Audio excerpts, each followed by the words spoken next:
Welcome to the Church and Culture Podcast, a weekly discussion with Dr. James Emery White on the latest trends happening in culture and where and how the church should respond. Jim is the founding and senior pastor of Mecklenburg Community Church in Charlotte, North Carolina, president of Serious Times, a ministry devoted to exploring the intersection of faith and culture, former professor of theology and culture at Gordon Conwell Theological Seminary, where he also served as their fourth president, and the author of more than 20 books. I am your host, Alexis Dry, and I can't wait to dive into this week's conversation. Jim, we've been in a really awesome series at MEC as you've been leading us through kind of like the primeval history of the book of Genesis. It's called Primordial, which has been really cool. And we're only a couple of chapters in at this point, but you have already had to tackle some really big topics. I mean, you've talked about the creation account, and in that, you've addressed some of the really more common stumbling blocks that people have as they try to reconcile the biblical narrative with what science has discovered, particularly with regards to the origins of the universe and the evolution of species. You talked about the Big Bang. You talked about the age of the Earth, evolution, naturalism. I don't know if this has reached your inbox yet, but I had someone write me, and they wrote, let me quote him correctly. He said, "I've been in church for 60 plus years, and that was the first time anyone treated Genesis in a way that would make sense to a grown-up." And I think what's really resonating with people is that you have made it legal for someone to be a Christian and believe in science. So that's what I want to talk about today. But let's start off by kind of addressing the fact that Christianity and science have not always been at odds. Like when you consider, the whole span of human history, that's a relatively new phenomenon. So how and when did that dichotomy come about? Yeah, and let me begin by just saying that there shouldn't be any conflict between science and the Christian faith, and I'm sure we'll tease that out in multiple ways in this conversation. If there is a God, all truth is God's truth, wherever you find it, and everything we find in science would complement his existence and not go to war against it. In fact, everything we discover in science would simply be discovering things he has done, or that he is behind, or that he is working through. This is the idea that started modern science, which is why there wasn't any initial conflict whatsoever. Modern science in the West got started because of a Christian worldview. It was rooted in a Christian worldview. It would not have started without a Christian worldview, because the whole idea behind science was that people believed God had created a working universe, and because God created it, it had order. And that meant it had laws and it had principles that could be discovered. It wasn't running on chance or chaos. So there was actually something to explore. Uh, this still lies at the heart of the interplay between science and faith. To this day, it's the mindset, of Christian scientists. So why is there this perceived breakdown between faith and science today? Well, it's not because you can't be a committed Christian and a committed scientist. The tension is the philosophy that has developed behind much of modern science. Modern science, I'm going to paint with a very broad brush here, but doesn't want to think about God. It doesn't want to consider God. Literally, when secular scientists look at varying theories and various explanations, and they're ruling things in or ruling things out, they don't rule out anything except a supernatural dynamic, a spiritual dynamic. That's the one thing they just automatically posit can't be an answer, can't be a solution, can't be a factor. And so that's the one thing they automatically refuse to consider, which is really bad science. You start off with a presupposition of that which you will not consider to be true or a possibility. Because if you're really going to go where the science leads, and that's the mantra, go where the science leads, follow the science. You can't begin by ruling out one of the possible destinations simply because it might have a spiritual or supernatural dynamic to it. But many scientists do, to such a degree that modern science has become an entirely purposeful, secular worldview. I mean, that's what drives it. Ian Barber once gave a fascinating analysis of the historical trail that science has been on from the Renaissance, forward, in terms of the interplay between science and religion. And I think I can boil his work down fairly succinctly. He writes that when religion first met modern science, which would have been in the 17th century, the encounter was a friendly one. But by the 18th century, many scientists believed in a God who had designed the universe, but they no longer believed in a personal God actively involved in the world and human life. And by the 19th century, Barber concludes that scientists were hostile to religion. And the crux of that hostility is rooted in what is often referred to as reductive naturalism. Let me explain that. I'm giving you kind of a longer answer, but it needs it. Naturalism is the idea that nature is all that is. Reductive naturalism is a value that states that all that can be known within nature is that which can be empirically verified. So a reductive naturalism contends that what is real is that which can be seen, tasted, touched, smelled, and then verified, meaning able to be replicated in a laboratory. Knowledge is reduced to that level of knowing. So it's reductive naturalism. If it cannot be examined in a tangible scientific way, then it's not simply unknowable. They would say it's meaningless. So this naturalism holds that life is accidental. There's nothing beyond ourselves that will ever bring order, reason, or explanation. We have to restrict what can be known to that which is immediately before us, which is to what is given, to what is factual. This means that which can be empirically or scientifically demonstrated. As the famed astronomer Carl Sagan argued in his final work before his death, he said the goal is to rid ourselves of a demon-haunted world, meaning anything that would challenge the role of science and technology as the ultimate arbiter of truth and reality. For there is no other truth or reality to embrace. So we don't have simply science, we have scientism, the deification of scientific methods and results as a religion. So no longer is it simply a question of whether a test tube can prove God, the test tube is God. But the way science has kicked the spiritual out of the picture, saying, well, if you include that, that's not good science, or that you can't have good science and posit the idea of God, or you can't be intellectual and have this idea of a God running around because inherently belief in God is anti-intellectual, is itself poor thinking. There's a place for a Christian mind and a scientific mind to coexist. God's truth and scientific truth can both be embraced because there isn't a scientific mind and then a Christian mind. There's just the mind. And it's been given to us by God to use. There's not biblical truth over here and scientific truth over there, and we've just got to kind of compartmentalize it all and check our brains at the door and never think about science when we're thinking about our spiritual lives. No, that's not even a biblical view. I mean, all truth is God's truth, which makes it true wherever you find it. And I believe that the more you look at science, you find that there's absolutely no conflict with the Christian faith. And in fact, if anything, there's enormous congruity with what Scripture teaches, or what science discovers almost begs for the existence of God to explain what they found.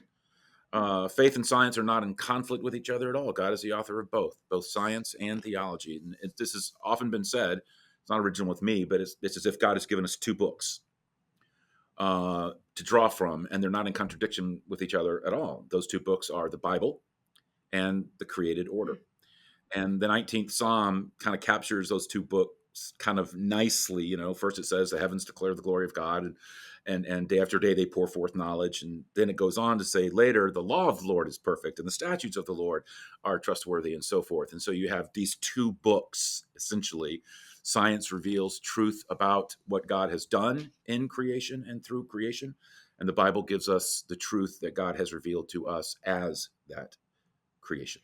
But, well, I appreciate that. First of all, thank you for kind of walking through that explanation. But unless I'm mistaken, isn't this more of like this compartmentalization that you mentioned between science and faith? Isn't this more of a Western phenomenon than it is a universal one? Like, I feel like a lot of the Eastern world has no problem, attributing natural phenomenon to spiritual causes or integrating the spiritual and the secular. So why are we in the West more prone to putting faith and science at odds than others are?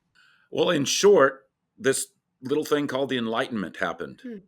And it was a Western, it happened in the West, and something of a similar dynamic did not happen in the East.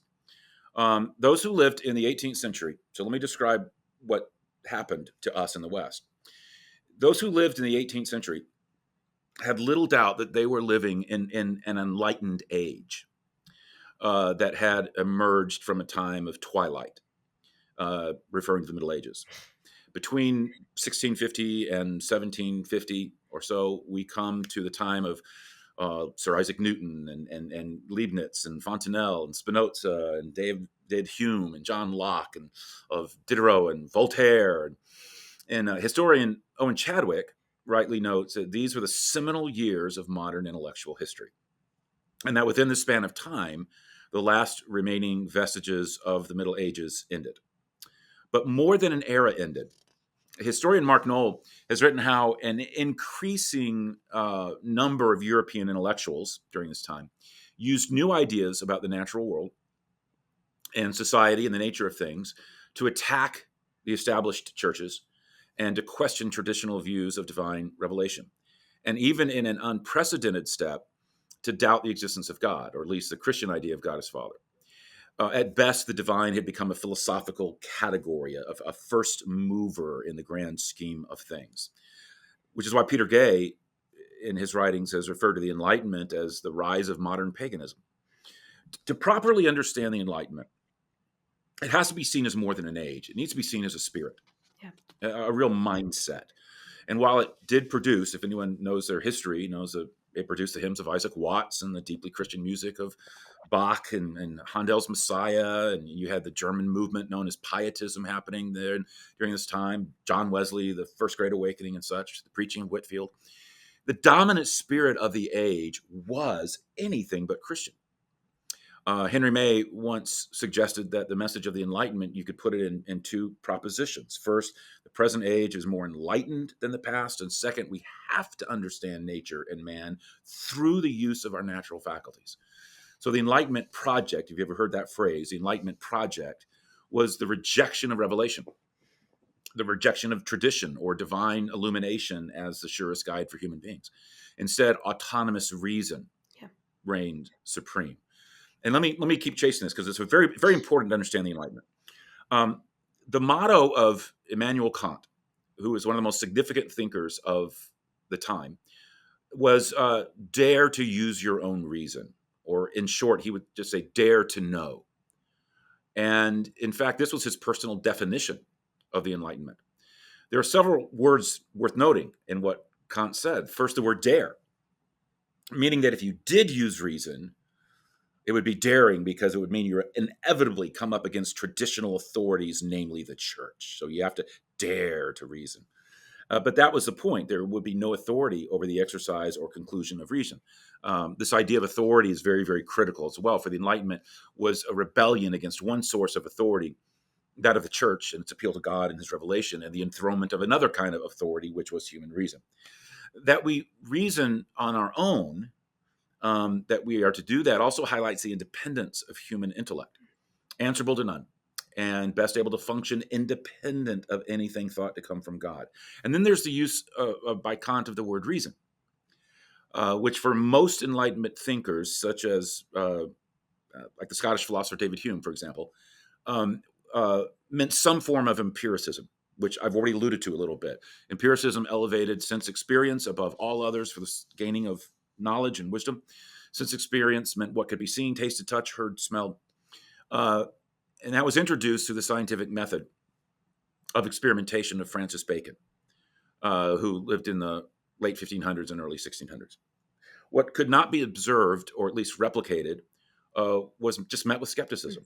And the fundamental idea is that we could begin with ourselves alone and gain the means by which to judge all things. And not only that we could, but that we should. The challenge this brought to the Christian faith was profound. Alistair McGrath charts it out, development, I think, concisely, where he says at first, it was very sympathetically argued that the beliefs of Christianity were rational and thus able to stand up under any amount of intellectual scrutiny. It was then argued that the basic ideas of Christianity being rational could be derived from reason itself, independent of divine revelation.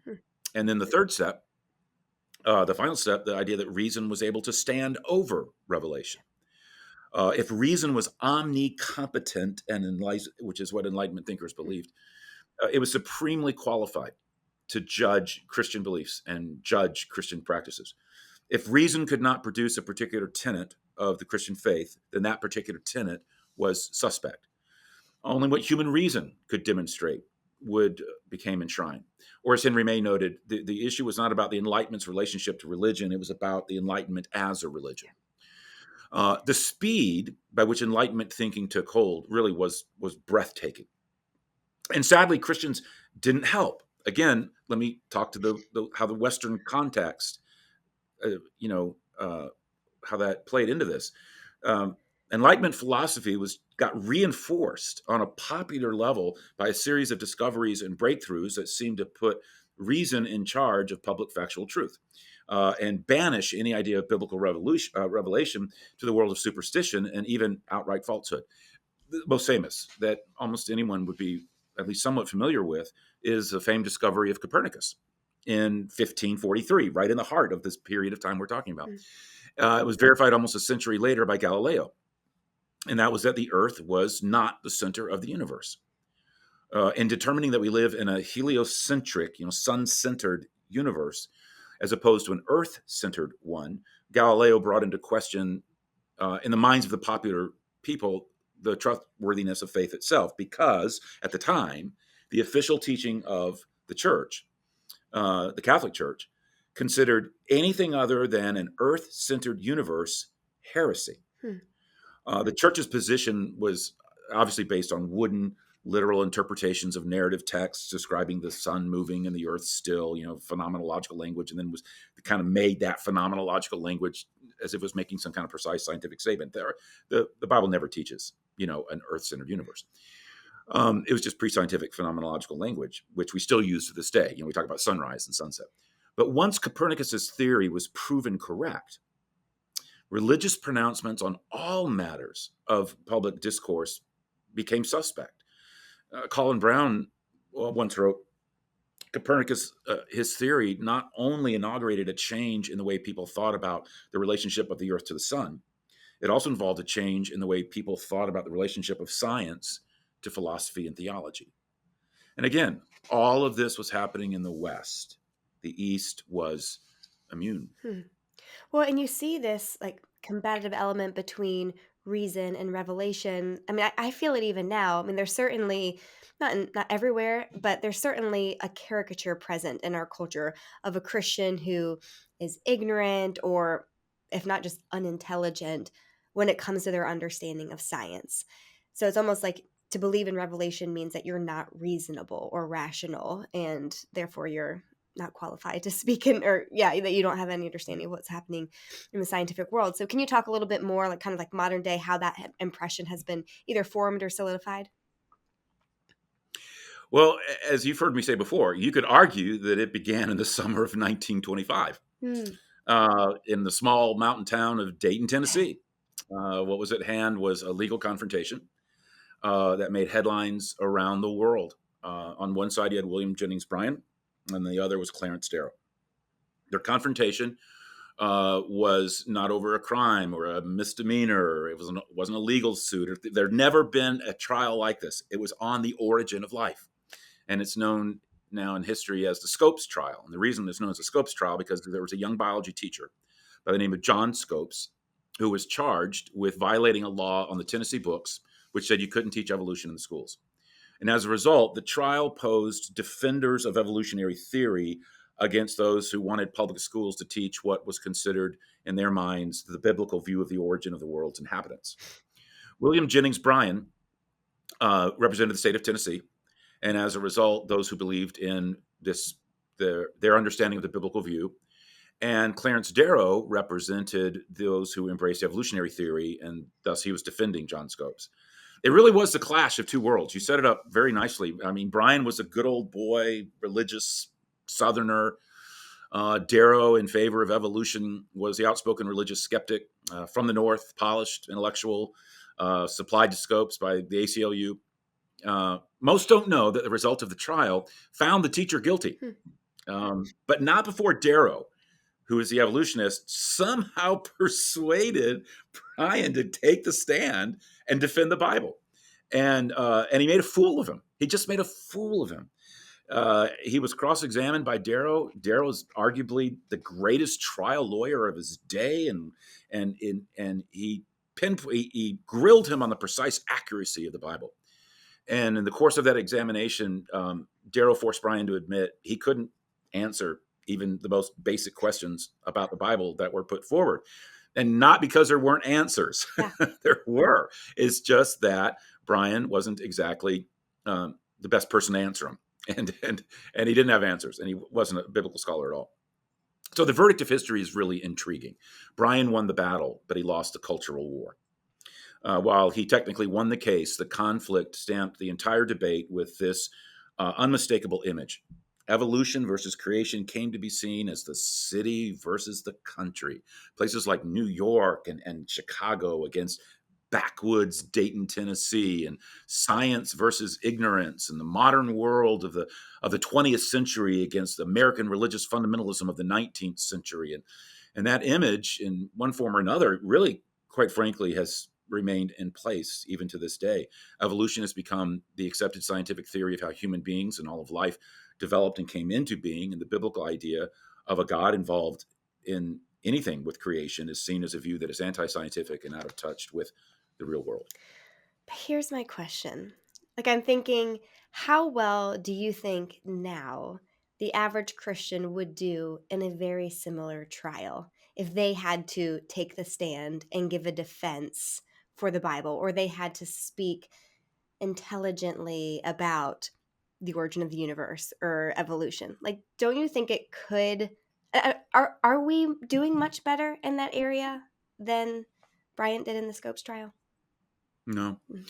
Um, and uh, and I think that if we were more versed in science, if the average Christian could get more comfortable with science and not just see it as the enemy, and also just get some basic understanding of the congruency of science and scripture, I think there would be less fear of science. Mm. And there'd be more of an understanding that science actually bolsters belief in God. Like, for example, you mentioned earlier the Big Bang. Yeah. The Big Bang is, for me, that's low hanging fruit. Mm. I mean, the idea of the Big Bang was first put forward by Edwin Hubble, the man we named the Hubble telescope after.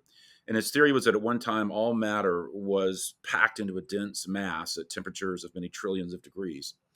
And then about 13.8 billion years ago, there was a huge explosion, or it began to expand rapidly. And from that explosion, all of matter that today forms our planets and stars was born, and the universe was created. Hubble's theory was confirmed. It really is not a theory anymore. It was then called the discovery of the century when it got confirmed, because what happened was on April 24th, back in 1992, the Cosmic Background Explorer satellite, which was called COBE for short, gave stunning confirmation of the hot Big Bang creation event. And in many ways, that really was the birth of modern cosmology. So where does that leave us? Is everything about God and the origins of the universe, is that all just settled and God's just pushed out completely, and we don't, it just proves that there wasn't a God? Actually, it's the exact opposite. And here's why. We know that something cannot come from nothing. That's science 101. Something cannot come from nothing. We also know that the universe isn't eternal. It had a beginning. There was a hot Big Bang creation event. Well, that's a bit of a problem, because according to the science of the Big Bang, something did come from nothing. And that raises all kinds of questions, God kinds of questions, because you can't just say that everything began with the Big Bang and act as if you somehow explained the origins of the universe. That still doesn't explain where the matter that got banged came from, the matter that began to expand came from. And, I kind of joke, you want to put it in lay terms, where did the stuff that got banged come from, and who banged it? Something or someone, somehow, some way, brought that first matter miraculously into existence in such a way that it expanded in the universe. And it had to be something outside of space and time, because space and time didn't exist prior to the Big Bang, which science says can't have happened by the current laws of physics, which means we're talking about something outside of the laws of physics, beyond the laws of physics, over and above the laws of physics, something outside of all natural phenomena. And there's a category for that. It's called supernatural, which puts us in God territory. But now let's take this further. Not only does a failure to understand science make us unnecessarily nervous about it, or intimidated about it, or fearful about it, when it's mentioned all truth is God's truth, so there should be no fear whatsoever. But we can create unnecessary tension with science by failing to understand our own scriptures. I think many Christians, though while well intentioned, feel they have to hold to anti scientific views that have been pretty clearly demonstrated because of the Bible. Now, I know I'm going to go there.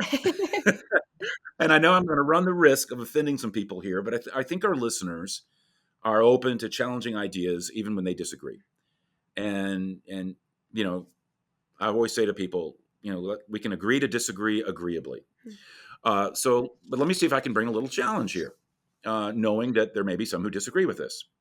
Let's think about, and you mentioned this earlier, let's think about the meaning of the word day in Genesis.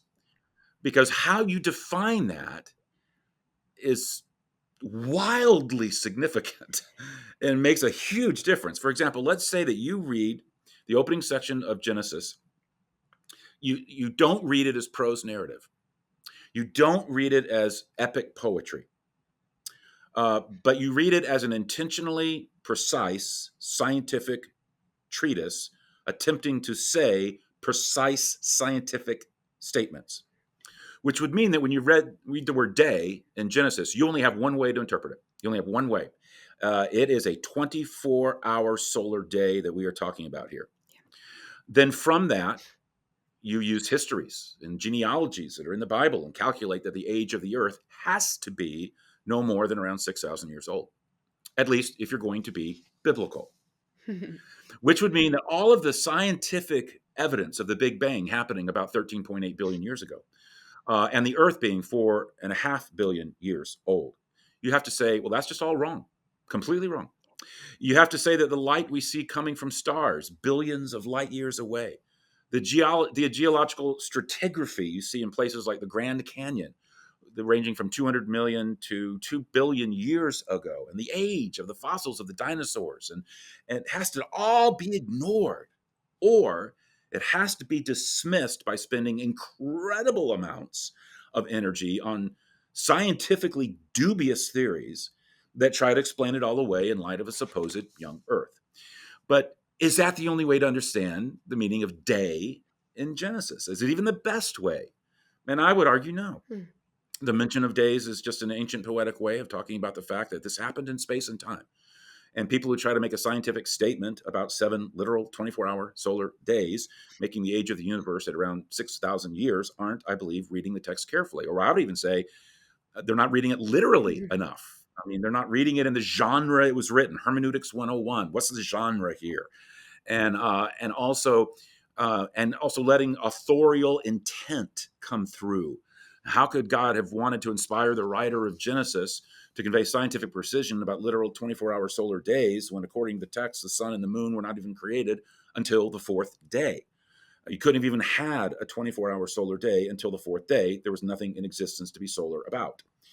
I think God could have inspired the writer to be a little more careful on that one if he meant it to be a scientific statement. Sure. But the genre of Genesis 1 and 2, and even in 3, is epic, poetic, figurative language, certainly using pre-scientific phenomenological language. Moses would have written this about, 1400 BC. Mm-hmm. The word also, if you're going to be good with your interpretations, you need to dig into the Hebrew, the original language. And the word used in the original Hebrew for day was the Hebrew word yom. We would transliterate it Y-O-M. While it can mean a 24-hour solar day, it can also mean a segment of time, anywhere from weeks to a year, to several years, to an age, or even an era. We use the word day in a similar way now. We talk about days gone by, or my grandfather's day, or the use of the word day or yom in Genesis could have stood for any period of time, even indefinite periods. It was a literary device, not a scientific declaration. So the actual days referenced poetically in Genesis reflect indefinite periods of time. God didn't give us any details on that. It's kind of like on the first day and the second day, the sun went up, the sun went down. And this kind of chronologically, as Moses was saying, the headline, of course, was that God did it. And it was good. He just doesn't tell us how. But obviously, it looks like it was just different geologic eras that could have been millions of years in length, allowing for everything from the dinosaurs to the Ice Age to take place. And I always like to point out to people who get uncomfortable with this, the nature of the discomfort is not that the Bible clearly teaches 24-hour solar days, because I don't believe it does. I think what it is that we've got this view of the miraculous, that if it doesn't happen instantaneously, it wasn't a miracle. I It, think. it wasn't a God thing. And it reminds me of an old story about an Eastern king who asked one of his counselors to give a sign of the wonderful, miraculous works of God. And the counselor told the king to plant 4 acorns. And so he did. And when the king looked up after planting them, there were suddenly 4 full-grown trees. And believing that only a moment had gone by, he thought a miracle had occurred. But then the counselor told him, no, in truth, the minute you planted the acorns, you fell asleep. You've been asleep for 80 years. And when the king looked down and saw that he had grown old and that his clothes were now in rags, he said, then there is no miracle here. And the counselor said, oh, no. There is. It's God's work, whether he did it in 80 seconds or 80 years. And that's true. Immediacy isn't the key to something being miraculous. Miraculous is the key to something being miraculous. Time has very little significance here. And so I think this is a way of looking at things that, if you're not fair to the text, you can just put yourself in unnecessary tension with science. That tension doesn't exist. Well, in the name of fairness, like we have put Christians in the hot seat quite a bit the last couple of questions, but I think it's only fair to say, okay, so maybe Christians wouldn't do great, the average Christian, if they were put in trial on trial. But I wonder if the average non-Christian would as well. I think that just as kind of a Christian who's not very well informed in scientific matters might say, like, well, just, the Bible says so, and that's, what I believe, or, there's smart people who believe this. It definitely seems that the average non-Christian doesn't really have a great explanation or understanding of, like, the way that you even just described the Big Bang and how that all happened. Like, I just wonder if someone else, not with your knowledge, could have that same defense, or if it really just comes down to a matter of faith on both sides of the trial. Whether you're putting your faith in God or whether you're just putting your faith in scientists. What do you think about that? Yeah, I think that's well put. And I think you're right. I think faith is involved in both. I mean, there is a faith component with Christian faith, Yeah. and there's a faith component in science as well. In fact, there's greater leaps of faith with science to rule God out than there is for a Christian to have faith to rule God in. There was a book that the title, I don't have enough faith to be an atheist. Fair. And I think that's a point well taken, particularly when they insist on bracketing off the possibility of God, and then they have to come up with all kinds of ways of trying to explain something that so clearly only has a supernatural explanation or a God inserted moment there. And what they do, the gymnastics they go through, can almost be comical. And so they're forced to take huge leaps of faith. For example, whether you think that God used evolution or not in the creative process, the only way to even begin to embrace naturalistic evolution is to have enormous mutation leaps and things to deal with the age gaps and stuff. And it takes quite a bit of faith. Or you fall back on poor thinking. One of the things, and this is going to sound snarky, and I don't mean it to, but it's not original with me. Scientists tend to make very poor philosophers, and even worse, theologians. And yet we've given them the place to speak into philosophy and theology in our day. Let me give you a great example of what I mean by that. For example, one of the big scientific questions that cannot be answered by science is, how did life come from non-life? There is no scientific answer. There's a biblical theological answer. There's a theistic answer, but there's no scientific answer for, life coming from absolute non-life. So when scientists are asked to explain that, one of the leading theories for the solution is almost comical. It's panspermia. And it's that life arrived here on the back of a meteorite from another planet. In other words, it was seeded here. And that's how you get past the need for initial, complexity and the start of life from non-life and everything else. But, almost anybody would say, well, wait a minute, that solves nothing. How did life start there? Yeah. I mean, you haven't answered any questions. But, you go merrily along as if you have. And that's what I mean by being very poor philosophers and even worse theologians. Because if that's your solution, that's no solution at all. Well, it also seems too that there is a faith in what has yet to be discovered. That, it's just a matter of time before science completely shuts down God. We just haven't discovered it all yet. And I think some Christians are scared about this too. And so I'm so curious.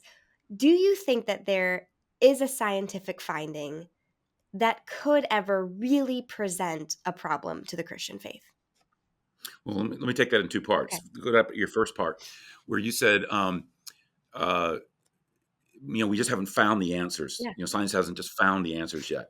And someone could say, well, we just don't know how life came from non-life, but through the laws of physics. But we'll find out eventually. I'm not going to go running to God for that answer. Yeah. And I remember reading Alan Guth, who was a leading physicist at MIT. And one of the things that he said in reply to that thinking, which I thought was really interesting, he says, well, even if we were to find a solution from the laws of physics, within the laws of physics, or outside of the laws of physics for life coming from non-life, if we were to somehow crack that code, we still would have to figure out who created the laws of physics. Right. So you're not going to get away from this. But every discovery that I find that is made just solidifies my faith and just begs God to be considered. And the example I gave of the Big Bang is just one. So no, I really can't imagine a discovery because all truth is God's truth. It's interesting that some Christians, the one I hear Christians afraid of, Mhm. and I don't know why, is like, oh my gosh, what if we find life on another planet? Which I've never found to be a concern. They would, they'd say, well, what would that change? That would change nothing. Mhm. I mean, and so, and I blogged on life on other planets whenever, something's found like, oh, there was a planet that's Earth-like that we just discovered, and people act like all of a sudden that undermines everything related to faith or Christianity. And I'm just scratching my head like, why? Yeah. But we'll post that in the show notes so that people can chase that rabbit if they want. But no, I don't fear anything there. If we read the Bible fairly, as the author intended and to the degree of precision it intended, and we read science fairly, we really do read these two books appropriately, there's just no tension. Hmm.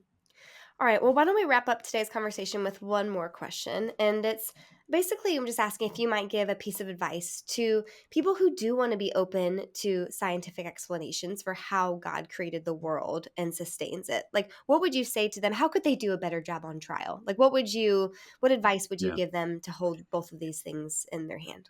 Yeah. Now, at the risk of being self-serving, I would strongly encourage them to get hold of my book, Christianity for People Who Aren't Christians. And I deal with almost every major scientific issue that non-Christians have as they're exploring the Christian faith. And that will introduce anyone to the major issues and maybe how to think about them or talk about them with a non-Christian friend. But then the footnotes that are given there will just be, let you have a field day in pursuing this further. So, and also introduce you to Christian scientists, of which there are some fantastic ones who are doing writing and thinking, Francis Collins and people like that. So, maybe start there. Well, and just to clarify too, I know the title says Christianity for People Who Aren't Christians, but you'd recommend that for both Christians and non-Christian, like for Yeah, Christians to read too. Yeah, absolutely, so that we of can course, yeah, we can understand the rationale there. Yeah. yeah, yeah. Awesome. Well, this has been a great conversation. Kind of my hope with today was that we could kind of present this from maybe like a higher view so that later on when we want to tackle kind of more precise like tension points between science and faith, we have this to kind of provide our foundation for, and we can constantly refer back to this one. So I think this was a great way to provide that foundation. So thank you, Jim. Good. Before we log off, though, let me remind our listeners again that next week is not a typical podcast because next week is our first ever live Church and Culture podcast. So on Thursday of next week, the 23rd, at noon, we invite you to be a part of the conversation. We're going to open up the topic to all things church and culture. And so you can We join. probably should say noon Eastern time. Oh, thank you. Thank you for clarifying. Yeah. So you'll be able to pop in and you'll be able to chat your questions, and I'll sort through them and have Jim answer those. So if you want to find out, Jim, attempt to answer oh, them. yeah, to clarify, you're not coming for my answers. Attempt. Yeah, and Jim will answer them the best he can. But if you want to find out more about how to do that, certainly check out the show notes.